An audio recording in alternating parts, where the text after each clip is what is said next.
Hello dear students, welcome to Smart Knowledge. प्यारे बच्चों, आज की जो वीडियो है उसमें हम डिस्कस करने वाले हैं अभ्यास प्रश्न पत्र 4 क्लास 7। विषय रहेगा गणित।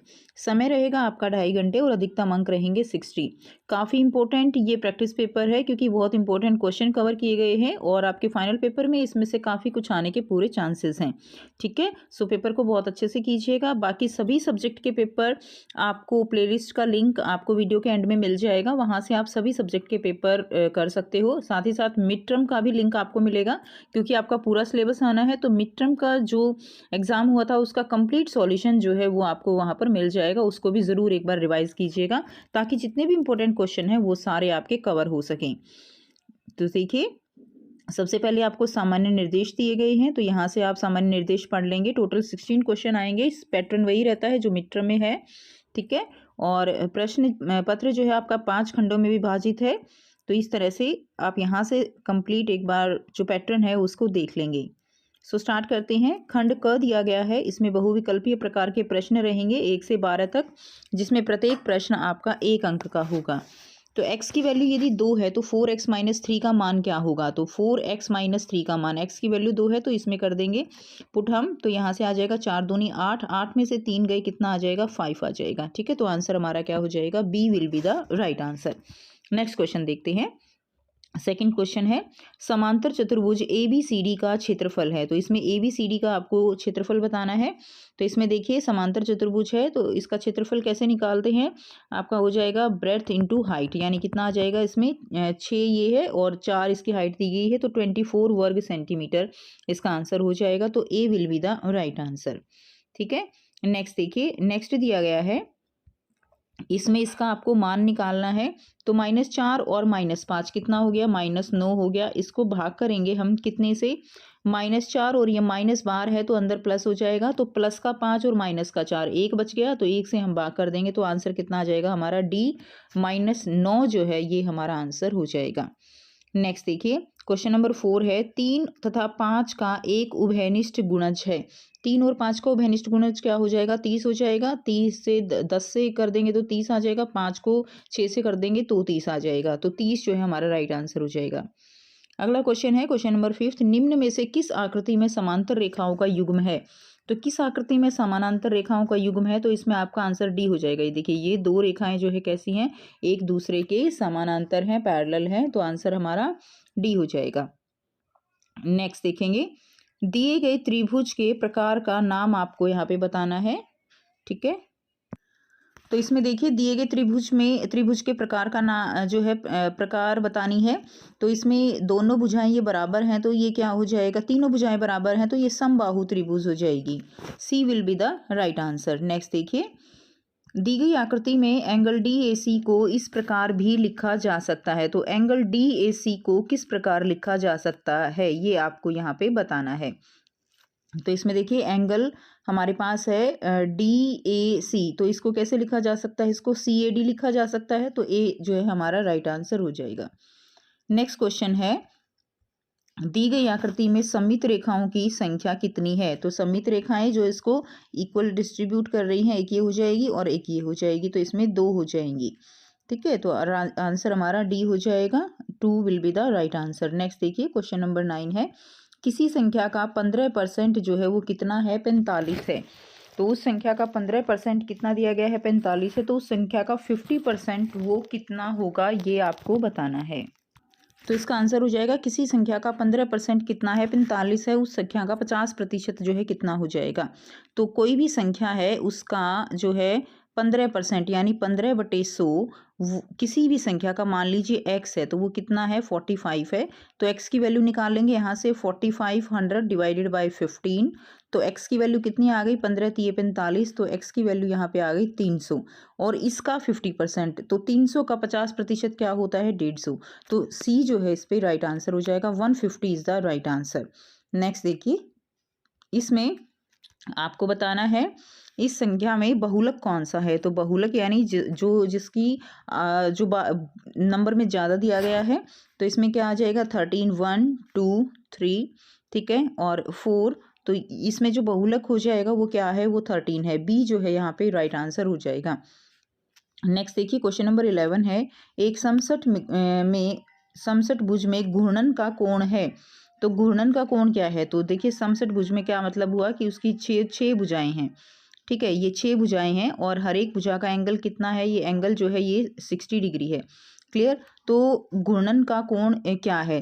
तो यानी टोटल कितना होता है? 360 होता है ना, टोटल जो एंगल होता है वो 360।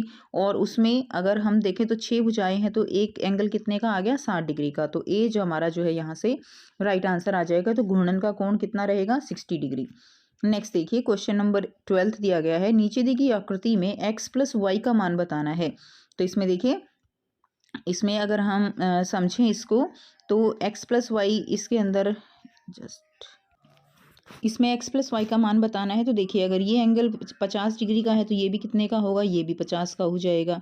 ठीक है, अब इसमें अगर ये 50 का है तो दोनों ही भुजाएं बराबर हैं, तो ये भी कितने का हो गया? 50 का हो गया। तो ये 100 का हो गया, तो x कितने का हो गया? इन ट्राइंगल का जो टोटल सम है वो 180 रहेगा, तो ये कितने का हो गया? 80 का हो गया। क्लियर हो गया? ये कितने का हो गया? 80 का हो गया। और अगर ये 50 का है, ये वाला एंगल जो है हमारा कितने का है? 50 का है। और ये पूरा एंगल, तो ये कितने का बच गया? 130 का बच गया। हमें चाहिए x और y का मान। तो x कितना है हमारे पास? 80 और y कितना है? 130। तो कितना हो गया? 80 और 130 जो है 210 हो गया। तो हमारा राइट आंसर कितना हो जाएगा? 210 डिग्री हो जाएगा। तो डी यहाँ से हमारा राइट आंसर हो जाएगा। क्लियर है? नेक्स्ट देखिए, खंड ख दिया गया है। प्रश्न 2 से 7 वस्तुनिष्ठ प्रकार के प्रश्न है, जिनमें प्रत्येक प्रश्न जो है वो कितने अंक का रहेगा? 2 अंक का। तो ये आपको दिया गया है। इसके प्रसारित रूप को 10 की घातों का प्रयोग करते हुए घातांकीय रूप में व्यक्त करना है। तो इसमें देखिए, आप 6 के साथ, यहाँ 6 के बाद कितनी डिजिट है? 1 2 3 4 5। तो 6 गुणा में 10 की पावर 5 आप लिख दीजिए, फिर प्लस कीजिए। उसके बाद 8 को लीजिए, तो 8 गुणा में 10 की पावर कितनी लेंगे? 1 2 3। ठीक है, 10 की पावर आप 3 लीजिए। इस तरह से आपको लिखना है। तो इसका आंसर जो है मैं आपको दिखा देती हूँ। तो यहाँ से इसका आंसर कर लेंगे। तो ये देखिए, 6 गुणा में 10 की पावर 5 जमा में 8 गुणा में 10 की पावर 3 जमा में 1 गुणा में 10 की पावर 2 जमा में 2 गुणा में 10 की पावर 1 और जमा में 5 गुणा में 10 की पावर 0। ये जो है इसका राइट आंसर हो जाएगा। अगला क्वेश्चन है, दी गई आकृति में संगत कोणों का एक ऐसा युग्म ज्ञात कीजिए जो कि रैखिक युग्म न बनाता हो।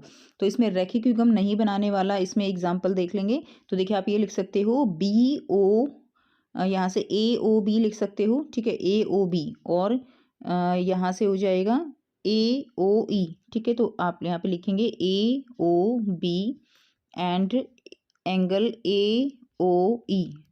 ये आपका, ये दोनों क्या है? एक दूसरे के एडजेसेंट हैं और रैखिक युग्म भी नहीं बना रहे हैं। तो ये एग्जाम्पल आपका हो जाएगा। और भी आप इसमें एग्जाम्पल ले सकते हो। क्लियर है? नेक्स्ट देखिए, क्वेश्चन नंबर 4 है। दिए गए आयत ए बी सी डी का परिमाप जो है वो यहाँ पर आपको निकालना है। ठीक है, तो इसमें क्या दिया गया है? इसमें आपको ए बी सी डी एक आयत दी गई है। इसके अंदर ये वाली जो भुजा है इसकी ये 40 है, और ये वाली कितनी दी गई है? इसका जो विकर्ण है वो 41 सेंटीमीटर दिया गया है। अब अगर हम ध्यान से देखें तो अगर ये 40 है तो ये भी 40 होगी, ए बी भी क्या होगी? 40 होगी। अब हमारे पास ये भुजा भी है, तो हमें निकालनी है ये वाली। ठीक है, ये हमारे पास आ गई। तो हम क्या करेंगे? ये वाली भुजा हम यहाँ से निकाल लेंगे, तो हम इसका परिमाप वो निकाल सकते हैं। तो आइए इसका आंसर देखते हैं। तो यहाँ से इसका आंसर कर लेंगे। ठीक है, ये हमें दी गई है। सी डी हमारे पास 40 है, तो ए बी भी कितनी हो जाएगी? 40 हो जाएगी। ए सी हमारे पास है 41, तो ये हम एक्स मान के चल रहे हैं। पाइथागोरस इसमें थ्योरम लगा देंगे। ठीक है, ये जो है हमारा राइट एंगल है, तो पाइथागोरस थ्योरम लगा देंगे। पाइथागोरस जो प्रमेय है उसके अनुसार जो हमारा जो कर्ण है, और ये लगा देंगे। ये सारा वैल्यू आप देख लीजिए, बहुत ईजी है बच्चे। तो यहाँ से आ जाएगा 1681, और इसमें से 1600 घटा देंगे। एक्स स्क्वेयर हमारा आ गया 81। एक्स की वैल्यू आ गई 9 सेंटीमीटर। आयत हमें निकालनी है। आयत का फॉर्मूला क्या होता है? 2 इंटू एल इंटू बी। तो एल कितनी है हमारे पास? 40 है, और जो ब्रेड्थ है वो कितनी आई है हमारे पास? 9 है, जो हमने निकाल ली है। तो इसका आंसर कितना आ जाएगा यहाँ से? इसका है 98 सेंटीमीटर हमारा यहाँ से आंसर हो जाएगा। आई होप आपको ये बिल्कुल क्लियर है। बस बहुत सिंपल है। इसमें हमने क्या लगा दी है? पाइथागोरस थ्योरम इसके अंदर हमने लगा दी है। नेक्स्ट देखिए, अगला क्वेश्चन है, संख्याओं p तथा q के योग का आधा इस कथन के लिए बीजीय व्यंजक लिखे। p तथा q के योग का आधा, तो बीजीय व्यंजक कैसे लिखेंगे? तो मान लीजिए 1/2। ठीक है, p प्लस q, ये हमारा यहाँ से आंसर हो जाएगा। क्लियर? क्वेश्चन नंबर 5 का आंसर ये हो जाएगा। उसके बाद नेक्स्ट देखिए, इसमें और में दिया गया है अथवा में 192 के अभाज्य गुणनखंडों को घातांकीय रूप में व्यक्त कीजिए। तो 192 के अभाज्य गुणनखंड जो हैं वो सबसे पहले आप इसके बना लेंगे। ठीक है, तो वो 192 को आप क्या करेंगे, इस तरह से आप भाग करेंगे तो क्या हो जाएगा, 2 एकम 2, 2 नीम 18, 2 छिक 12। उसके बाद आ जाएगा 2 चौक 8, 2 अठे 16। उसके बाद आ जाएगा 2 से 24 आ जाएगा। उसके बाद आ जाएगा 2 से 12 आ जाएगा। उसके बाद फिर से आ जाएगा 2 से 6 आ जाएगा। ठीक है, यहाँ पे कर रहे हैं 6 आ जाएगा। फिर आ जाएगा 2 से 3 आ जाएगा। अब इसमें क्या करेंगे, 1 2 3 4 5 और 6, तो 6 तो 2 आ गए, यानी 2 की पावर कितनी हो गई, 6 हो गई। और यहाँ पे गुणा में 3 की पावर 1 हो गई। तो 192 के अभाज्य गुणनखंडों को इस तरह से घातांक के रूप में व्यक्त किया जा सकता है, 2 की पावर 6 और 3 की पावर 1। नेक्स्ट देखेंगे, उसके बाद है क्वेश्चन नंबर 6 है। इसमें क्या आ जाएगा, आपको इनका योग निकालना है। तो 4 तिये 12, 13 14 बटे 3। ठीक है, और प्लस में 4 तिये 12 और एक 13, 13 बटे 4। यहाँ से एलसीएम ले लेंगे, 4 तिये 12 एलसीएम आ गया, तो 3 चौक 12। ठीक है, तो यहाँ से आप इसको बहुत अच्छे से सॉल्व कर सकते हो। क्लियर है, कितना आ जाएगा, 56 और 39, तो ये कितना आ जाएगा, 15 और 9, 95 डिवाइडेड बाय 12। ठीक है, तो ये आ जाएगा आपका आंसर। अगर इसको आप मिश्रित भिन्न में लिखना चाहें तो मिश्रित भिन्न में लिखेंगे, इसको सॉल्व कर लेंगे, 7 सही 11 बटे 12 इसका आंसर हो जाएगा। क्लियर, तो इस तरह से आप इसमें निकाल लेंगे। नेक्स्ट देखिए, नेक्स्ट क्वेश्चन दिया गया है क्वेश्चन नंबर 7। निम्न में से किन आकृतियों की 4 सममित रेखाएं हैं। 4 सममित रेखाएं आपको बतानी है। ये आपके सामने आकृति दी हुई है, तो इसमें 4 सममित रेखाएं किस किस में आप बना सकते हो। एक तो आप ई में बना सकते हो, 1 2 3 और 4। और एक आप जी में बना सकते हो, 1 2 3 और 4। ठीक है, इस तरह से ये सारे बराबर भाग दिखेंगे। तो ई और जी इसका आंसर हो जाएगा, ई एंड जी जो है इसका राइट आंसर रहेगा। नेक्स्ट क्वेश्चन देखते हैं। नेक्स्ट देखिए क्या दिया गया है, खंड ग में प्रश्न 8 से 10 जो है लघु उत्तर प्रकार के प्रश्न हैं, जिनमें प्रत्येक प्रश्न कितने का रहेगा, प्रत्येक प्रश्न इसमें 3 नंबर का रहेगा। तो इसमें देखिए क्वेश्चन नंबर 8 है, समांतर चतुर्भुज दिया गया है PQRS और ट्राइंगल PQR का क्षेत्रफल आपको यहाँ पे निकालना है। तो समांतर चतुर्भुज PQRS, तो ये जो है दिया गया है PQRS, इसका निकालना है। तो इसका निकालेंगे तो एरिया जो है इसका कैसे निकल जाएगा समांतर चतुर्भुज का। तो हाइट दी गई है 6 और जो ब्रेड्थ वो कितनी है हमारे पास 8 है। तो इसका हो जाएगा, फॉर्मूला आप लिख देंगे 48 सेंटीमीटर स्क्वेयर। उसके बाद नेक्स्ट देखिए, हमें इस ट्राइंगल का भी निकालना है, ये जो ट्राइंगल है इसका निकालना है। ठीक है, तो इस ट्राइंगल में फॉर्मूला लगा देंगे 1/2 इंटू एक साइड कितनी है 8 है और इसकी हाइट कितनी है 6 है। ठीक है, हाइट दे रखी है हमें 6, तो कितना हो जाएगा 2 चौक 8 और कितना हो जाएगा 24 सेंटीमीटर स्क्वायर। ये हमारा इसका आंसर हो जाएगा। क्लियर है, तो हमने ये निकाल दिया PQRS का और ये निकाल दिया हमने ट्राइंगल PQR का। फॉर्मूला आप लिख लेंगे। नेक्स्ट देखिए, अगला क्वेश्चन दिया गया है, व्यंजक है इसमें 3 इंटू 2x² - 1 + 2y - 9 का मान ज्ञात करना है जब x की वैल्यू कितनी दे रखी है 3 और y की वैल्यू कितनी दी हुई है -1 दी हुई है। आंसर रहेगा, इसमें सारी वैल्यू पुट कर देंगे, x और y की वैल्यू जो है हम डाल देंगे। तो यहाँ से इसको सॉल्व कर लेंगे, 3 तिया 9 दूनी 18 में से 1 घटा देंगे -2 और यहाँ पे कितना आ जाएगा -9। तो इसका जब आप इसको सॉल्व करेंगे तो आंसर हमारा कितना आएगा 40 आएगा। ठीक है, तो आंसर हमारा यहाँ से कितना आ जाएगा, ये 17 हो जाएगा। क्लियर है, और आप इसको सॉल्व इजीली करेंगे तो 40 आ जाएगा। नेक्स्ट क्वेश्चन देखिए, अगला क्वेश्चन है, के किस मान के लिए 3x² + x - 2k का मान 28 हो जबकि x की वैल्यू कितनी दी गई है 1 दी गई है। तो ठीक है, तो यहाँ से करेंगे हम x की वैल्यू पुट कर देंगे, 1 दी गई है, k की वैल्यू हम निकाल लेंगे और टू ओवरऑल रिजल्ट हमें कितना चाहिए 28 चाहिए। तो हम क्या करेंगे, 4 आ गया -2k = 28 हो जाएगा और k की वैल्यू कितनी आ जाएगी, यहाँ से k की वैल्यू आ जाएगी -12। ये 28 है ना, तो ये क्या हो जाएगा यहाँ से हम इजीली इसको निकाल लेंगे। 4 इधर आ जाएगा तो आप जो है इसको इजीली निकाल सकते हो। 4 इधर आने के बाद ये माइनस हो जाएगा तो 24 हो जाएगा और 2 से भाग कर दोगे तो 12 आ जाएगा। ठीक है, तो ये काट पीट आप कर लेंगे और ये हमारा आंसर हो जाएगा। नेक्स्ट क्वेश्चन देखिए, एक माध्यमिक विद्यालय में कक्षाओं में विद्यार्थियों की संख्या नीचे दी गई है। इन आंकड़ों को एक दंड आलेख द्वारा आपको निरूपित करना है। तो इसमें कक्षा दी गई है और विद्यार्थियों की संख्या दी गई है। छठी में देखिए 240 है, सातवीं में 220 है, आठवीं में 190 है, नौवीं में 205 और 10वीं में 140। तो कुछ इस तरह से इसका आंसर करेंगे। यहाँ पे दंड आलेख, ये जो है कक्षा हो गई और ये विद्यार्थियों की संख्या हमने 50-50 के मार्जिन पे ले लिए। 50, 100, 150, 200, 250। ग्राफ से आप इसको और अच्छे से कर लेंगे। सिक्स्थ में संख्या है 240। इस तरह से ये जो है यहाँ तक आ जाएगी लगभग 220। उसके बाद 190 है, फिर 205 है, फिर 140 है। तो इस तरह से आप जो है इन आंकड़ों को बार ग्राफ द्वारा प्रदर्शित कर सकते हैं। उसके बाद नेक्स्ट देखिए, प्रश्न 11 से 13 जो है वो दीर्घ उत्तर प्रकार के प्रश्न है और प्रत्येक प्रश्न आपका 5 अंक का रहने वाला है। सो 3 मित्र हैं, करण, भानु व कार्तिक ने मिलकर एक कंपनी शुरू की। उन्होंने 1 महीने में हुए जो है इतने लाभ को इस प्रकार बांटा कि करण को 5 भाग, भानु को 1 भाग और कार्तिक को जो है 4 भाग मिले 1,25,000 से। कार्तिक का लाभ और उसका लाभ प्रतिशत निकालना है और कर्ण का लाभ भी ज्ञात करना है। तो कर्ण को 5 भाग मिले हैं और और किसका निकालना है, कार्तिक को 4 भाग मिले हैं। भानु के बारे में पूछा नहीं गया है। ठीक है, तो आइए देखते हैं इसका आंसर करेंगे। तो देखिए कुल भाग कितना है, 1, 4 और 5। ठीक है, कार्तिक को 4 मिले, भानु को 1 और कर्ण को 5। तो 1, 5 और 4, तो कुल भाग कितने हैं, 10 हैं। अब कर्ण का लाभ क्या होगा, 10 भाग में से कर्ण को 4 भाग मिला है और टोटल जो है वो कितना है, 1,25,000। तो 4/10 गुणा में 1,25,000।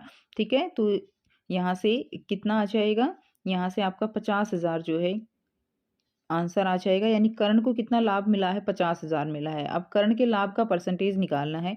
परसेंटेज कैसे निकालेंगे, जो लाभ मिला है बटे में कुल जितना है और गुणा में 100। 50,000 बटे में 1,25,000 गुणा में 100 तो कितना आ जाएगा, 40% आ जाएगा। हमें और किसका लाभ निकालना है, कर्ण का लाभ निकालना है। तो कर्ण को कितने भाग मिले थे, 5 भाग। तो 5/10 इसका 1,25,000 का 5/10वां हिस्सा जो है देखेंगे। ठीक है, 5 भाग मिले कितने में से, 10 में से। तो इसका आ जाएगा 62,500 जो है इसका आंसर यहाँ से हो जाएगा। नेक्स्ट देखिए, अगला क्वेश्चन है, अथवा में गौरव ने एक क्रिकेट बैट को 600 रुपये में बेचकर 20% का लाभ कमाया। क्रिकेट बैट था, उसको 600 रुपये में बेचकर 20% का लाभ उठाया। बल्ले का क्रय मूल्य यानी सीपी जो है आपको निकालना है। ठीक है, यदि वह बल्ले को 10% की हानि पर बेच देता है तो बल्ले का विक्रय मूल्य आपको बताना है। तो यहाँ से डायरेक्ट हम फॉर्मूला लगा देंगे। सीपी के लिए, क्रय मूल्य के लिए 600 बराबर है सीपी 1 प्लस प्रॉफिट कितना है उसको 20 का है, तो यहाँ पे 20/100। तो यहाँ से आपका निकल जाएगा सीपी। ठीक है, तो इसको आप सॉल्व कर लेंगे, बहुत ही आसानी से बच्चे आप सॉल्व कर सकते हो इसको। तो सीपी निकल जाएगा, तो कितना आ जाएगा, यहाँ से सॉल्व करोगे तो 500 जो है यहाँ से आ जाएगा। उसके बाद अगर हानि 10% की हुई है, आप लिख देंगे यहाँ पे अगर हानि कितने की हुई है, 10% की। तो 100 में से 10 घटा देंगे तो 90। और हानि जो है वो किस पर हुई है, हानि क्रय मूल्य पर ही हानि होगी ना। तो एसपी निकालना है, विक्रय मूल्य। तो 500 गुणा में 90/10 तो ये कितना आ जाएगा, 450। ठीक है, तो विक्रय मूल्य कितना है, 450 रुपये है। ये इसका आंसर हो जाएगा। उसके बाद क्वेश्चन नंबर 12 दिया गया है, इसको सरल करना है। तो देखिए 12 की पावर कितना दिया गया है, 3, 8 की पावर 2 है, 1 की पावर 2 है, 2 की पावर 5 है। ठीक है, ये करना है। तो इसको हम और सिंप्लीफाई करके लिखेंगे तो इसमें आ जाएगा, देखिए इस तरह से आप लिख सकते हो। 2 की पावर कितना लिख सकते हो यहाँ से, 2 की पावर 2 मल्टीप्लाइड बाई 3। 2 दूनी 4 3 12 और इसकी पावर कितनी है, टोटल 3 है।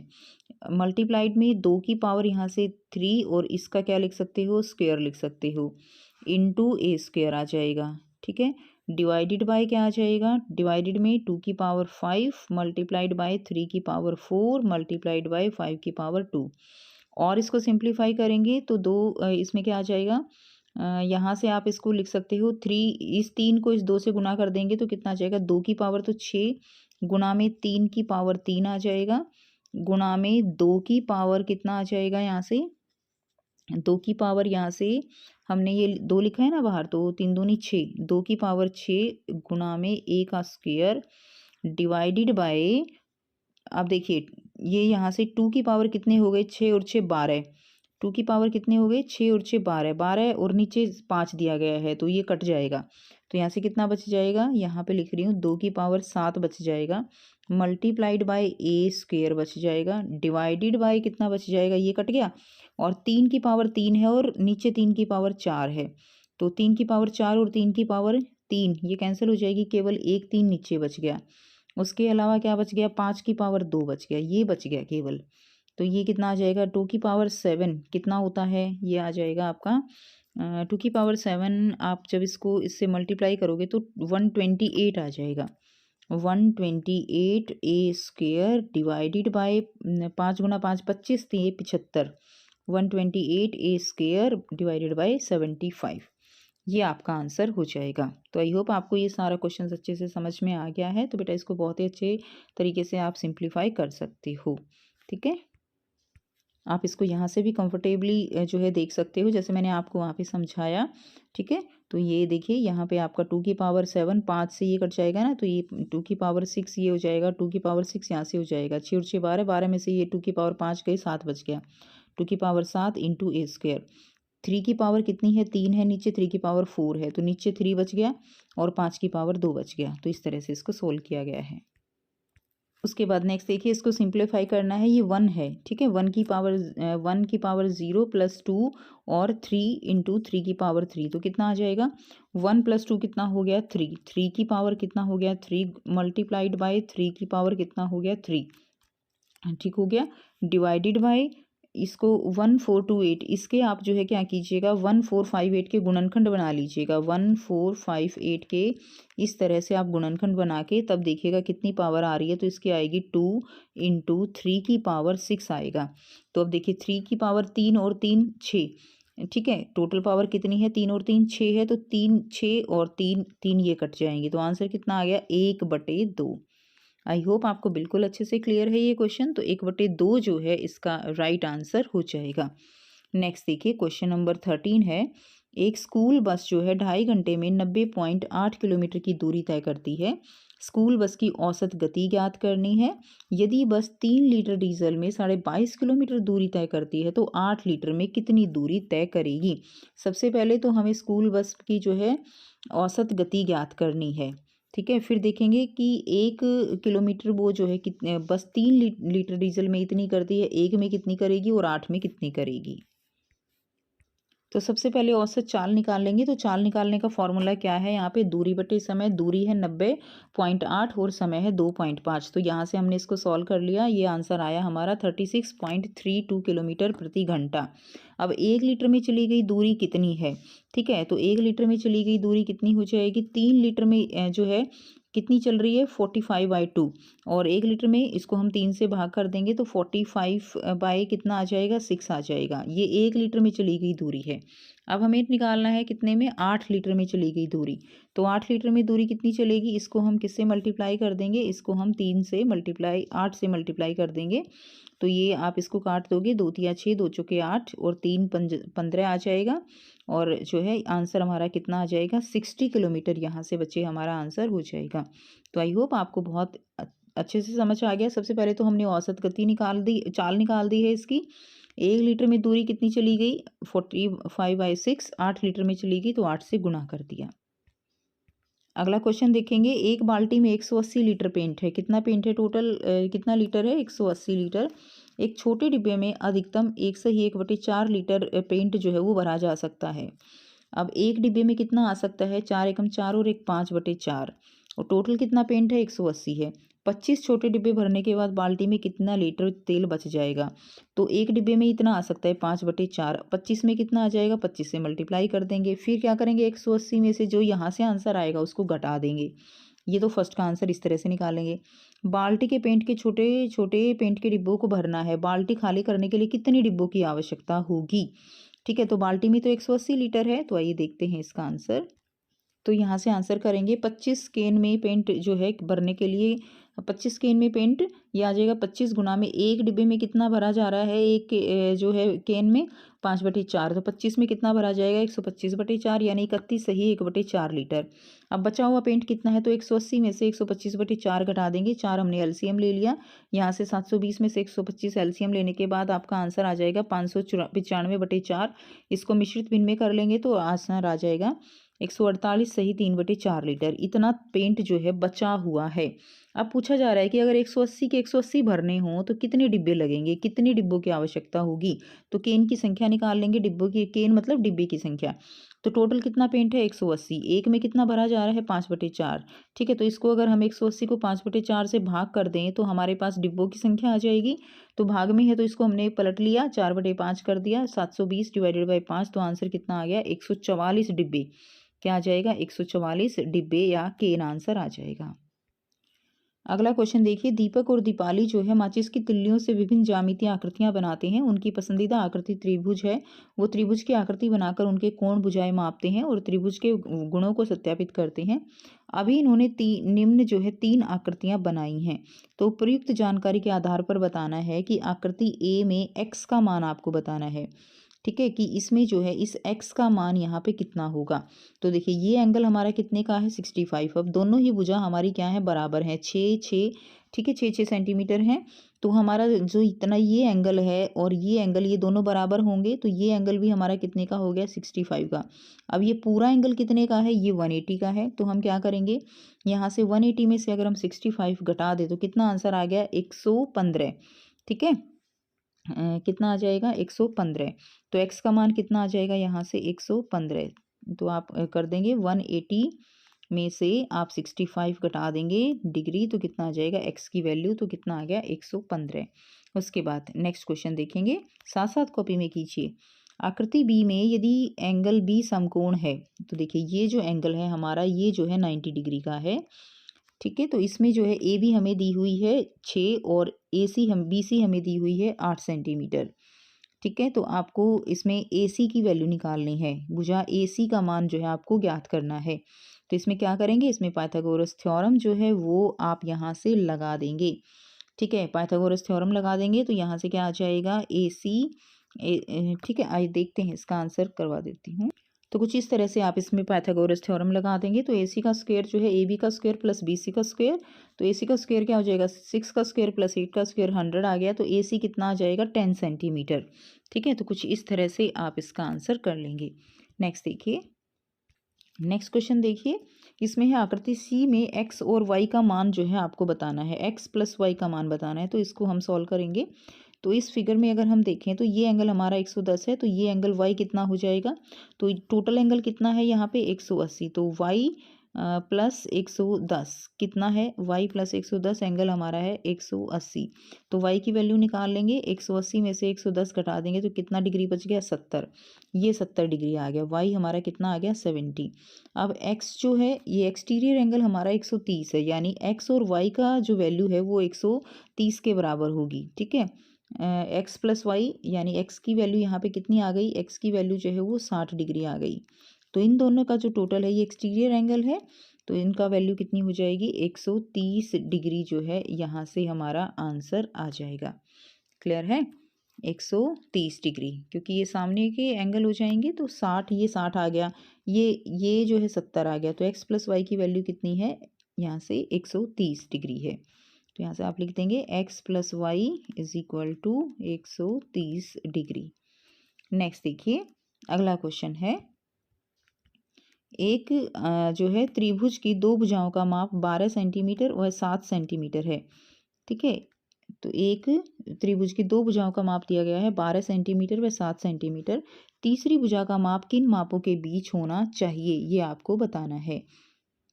तो इसको यहाँ से करेंगे तो ये हमारे पास एक त्रिभुज है जिसमें हमने इसको मान लिया ये ए है, ये बी है, ये सी है। इसके अंदर क्या है, ये 12 सेंटीमीटर है, ये 7 है। तो सी का मान हमें निकालना है और किस किस के बीच होना चाहिए ये बताना है। तो देखिए कभी भी जो है आप इस गुण धर्म को इसमें लगा सकते हो कि तीसरी भुजा का माप वो हमेशा दो भुजाओं से के जोड़ से कम होना चाहिए। ठीक है, यानी 12 और 7 कितना हो गया 19 हो गया। तो यानी 19 से तो कम होना चाहिए, सी का मान यहाँ पे 19 से तो कम होना चाहिए, ये तो श्योर हो गई।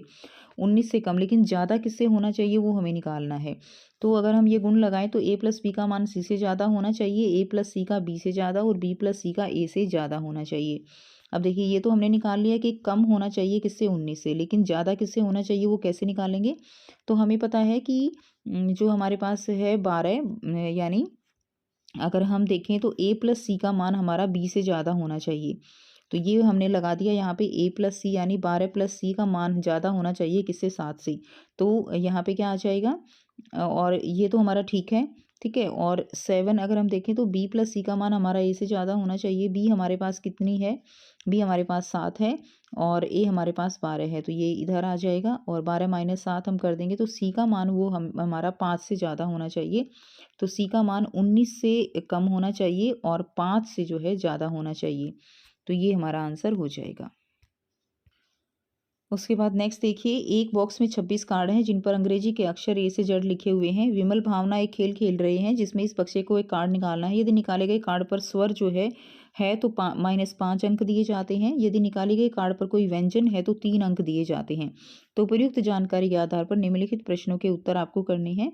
विमल ने पी और ओ अक्षर वाले कार्ड निकाले तो उसे कितने अंक मिले। तो पी क्या है, यहाँ पे एक व्यंजन है तो उसको मिले +3, और ओ के लिए कितने मिले, उसको मिले यहाँ पे -5, ठीक है। वावुल के लिए -5, तो आंसर कितना आ गया, -2 जो है यहाँ से आंसर आ गया। ये फर्स्ट का आंसर हो गया। अगला है, भावना ने 5 कार्ड निकालकर कुल 7 अंक प्राप्त किए। उसके द्वारा व्यंजन और स्वर के कितने कार्ड निकाले गए। तो उसने 4 तो जो है व्यंजन के निकाले, तो 4 व्यंजन के निकाले तो 3 हो गया, और एक कार्ड उसने किसका निकाला, स्वर का निकाला। तो 1 गुणा में कितना हो गया, -5, ठीक है। तो कितना आ जाएगा यहाँ से, अगर आप देखेंगे तो 4 तिये 12, 12 में से 5 गए, कितना हो गया, 7 हो गया, ठीक है। तो 7 अंक उसको मिले। क्लियर। तो उसने 4 कार्ड तो जो है किसके निकाले, 4 तो उसने व्यंजन निकाले और 1 उसने क्या निकाला, स्वर निकाला। तो ये आप इस तरह से आंसर लिख देंगे। अगला क्वेश्चन देखेंगे इसी में, यदि विमल द्वारा निकाले गए कार्ड उसके नाम के अक्षरों के अनुसार होते तो उसको कितने अंक मिलते। ठीक है, विमल द्वारा निकाले गए कार्ड जो है उसके नाम के अनुसार होते, तो ये हो गया नाम। अब वी जो है, वी एक व्यंजन है तो 3 मिलेंगे, और आई जो है एक स्वर है तो -5 मिलेंगे। एम जो है एक व्यंजन है तो 3 मिलेंगे। ए जो है एक स्वर है तो -5 मिलेंगे। और अगर एल जो है, एल क्या है, एल जो है एक व्यंजन है तो 3 मिलेंगे। तो इसको आप सॉल्व कर लीजिए पूरे को। जब आप इसको सॉल्व कर लेंगे अच्छे से तो देखिए 3 और 3 6 7 8 9 और 5 और 5 10, और कितना आ गया, -1 आ गया। माइनस का 10 है ना, तो माइनस का 1 आंसर यहाँ से हो जाएगा। ठीक है, प्लस प्लस वाले जोड़ दो, माइनस वाले जोड़ के फिर उसमें से घटा दो, तो -1 उत्तर आ जाएगा। उसके बाद नेक्स्ट दिखाया गया है, खेल के दौरान किसी समय भावना के अंक जो है वो कितने हैं, वो अंक जो है उसके 14 हैं। ठीक है, और उसे कितने व्यंजन कार्ड निकालने चाहिए, ताकि कितने व्यंजन कार्ड निकालने चाहिए उसको कि उसके अंक जो है सबसे छोटी प्राकृत संख्या जितने हो जाएं। सबसे छोटी प्राकृत संख्या कौन सी होती है, 1 होती है। तो भावना के अंक जो है वो कितने हैं, -14 आएगा इसमें। ठीक है, उसे कितने व्यंजन कार्ड निकालने चाहिए, तो -14 आएगा। तो छोटी प्राकृत संख्या कितनी है, 1 है, तो उसको 15 नंबर के कार्ड निकालने चाहिए, ताकि 15 में से -14 को घटाकर 1 आंसर आ जाए। और 15 कब निकलेंगे, जब 5 व्यंजन के कार्ड निकालेंगे। 5 गुणा में 3 कितना हो जाएगा, 15। तो कितने कार्ड निकालने चाहिए उसको, 15 कार्ड निकालने चाहिए। तो इसका आंसर आप किस तरह से कर देंगे, ऐसे कर देंगे, -14 प्लस के 15 बराबर है 1। ठीक है, तो नंबर ऑफ कार्ड कितने आएंगे, कार्ड की संख्या लिख देंगे, कार्ड की संख्या, और क्या करेंगे, 15/3 बराबर है 5 कार्ड। कितने आ गए, 5 कार्ड। ठीक है, 5 कार्ड आ जाएगा। नेक्स्ट देखिए, उर्वशी जन्मदिन पर मिले एक गिफ्ट पैक को खोलती है। वह डिब्बा एक गत्ते की शीट का जो है बना हुआ है। वह गत्ते की शीट जहाँ से भी मुड़ी है, ठीक है, गत्ते की शीट जहाँ से मुड़ी है, तो इसमें आप वहाँ वो ध्यान से देखती है और विभिन्न 3D आकृतियों के जाल जो है वो तैयार करती है। उपयुक्त जानकारी के आधार पर प्रश्नों के उत्तर देने हैं। एक घन बनाने के लिए कोई एक जाल बनाइए। तो घन बनाने के लिए एक जाल आप कुछ इस तरह से बनाएंगे, 1 2 4 हो गए, एक इसके नीचे आ जाएगा, एक इसके ऐसे आ जाएगा। ठीक है। तो ये घन बनाने के लिए जाल हो जाएगा। उर्वशी द्वारा बनाए गए इस जाल से कौन सी 3D आकृति बनेगी? तो इससे कौन सी बनेगी? इससे बेलन बनेगा, सिलेंडर जिसको कहेंगे बेलन। ठीक है, क्या बनेगा? बेलन। निम्न जाल से बनने वाली आकृति का नाम बताइए। तो इससे क्या बनेगा? इससे वर्ग पिरामिड बनेगा। इससे क्या बनेगा? इस आकृति से वर्ग पिरामिड बनेगा बच्चे। ठीक है, क्या बनेगा? वर्ग पिरामिड। अच्छे से एक बार इसको लिख लेंगे, क्या बन जाएगा? वर्ग पिरामिड। उसके बाद नेक्स्ट देखिए, अथवा में है उर्वशी ने घनों को जोड़कर निम्न आकृति बनाई। आकृति को सामने से देखने पर दिखाई देने वाला दृश्य जो है वो आपको बताना है। तो सामने से क्या दिखाई देगा? सामने से तो हमें केवल यही दिखाई दे रहा है, इस तरह से सामने से हमें केवल ये दिखाई दे रहा है, यहाँ से ये और ऐसे ये वाला दिखाई दे रहा है। तो ये इसका आंसर हो जाएगा। क्लियर है? ये दिखाई दे रहा है आपको, ये वाला हिस्सा दिखाई दे रहा है सामने से। तो ये था कंप्लीट पेपर। आई होप सारे बच्चों को सारे क्वेश्चंस क्लियर हैं। फिर भी अगर कोई भी डाउट हो तो आप कमेंट सेक्शन में कमेंट करके पूछ सकते हैं। वीडियो अच्छी लगे तो वीडियो को ज़रूर से लाइक करना, शेयर करना, चैनल को इसी तरह के और वीडियोज़ के लिए सब्सक्राइब करना। मिलते हैं आपसे नेक्स्ट वीडियो में। Till then take care, bye bye and have a nice day.